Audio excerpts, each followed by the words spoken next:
বাড়িতে আছেন?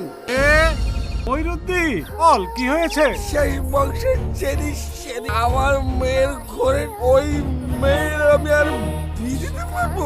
ওই সেলিমের এত বড় সাহস! এটা কোন বংশের মেয়ে? কোন বংশের মেয়ে? তুই যা বংশের প্রধানকে ডেকে নিয়ে আসবি, তারপর দেখছি আমি কি করতে পারি। ঠিক আছে ভাই। তুমি যে এরকম কাজ করবে আমি ভাবতেই পারিনি। তুমি বিশ্বাস করো?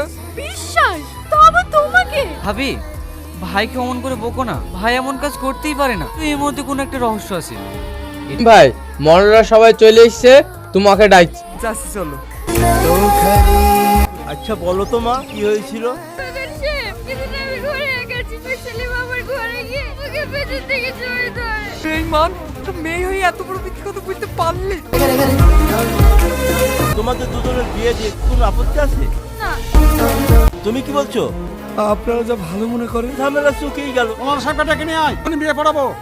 আমি তোমাকে অন্যের মতো বিশ্বাস করতাম, আর তুমি এরকম করতে পারলে? তুমি তোমার ভালোবাসার মানুষ নি। চললাম। ভাবি, আমার দাদি আমাকে ভাবি বলে ডাকে, তার কোনদিন যাবো না। কি করবো বল, ভাবি আমাকে মায়ের মতো আগলে রাখতে ছেড়ে চলে গেল। শাহিন, তুই এভাবে হাঁপাচ্ছিস কেন? আগামীকাল শ্রাবণের বিয়ে। কি? তাহলে শোন,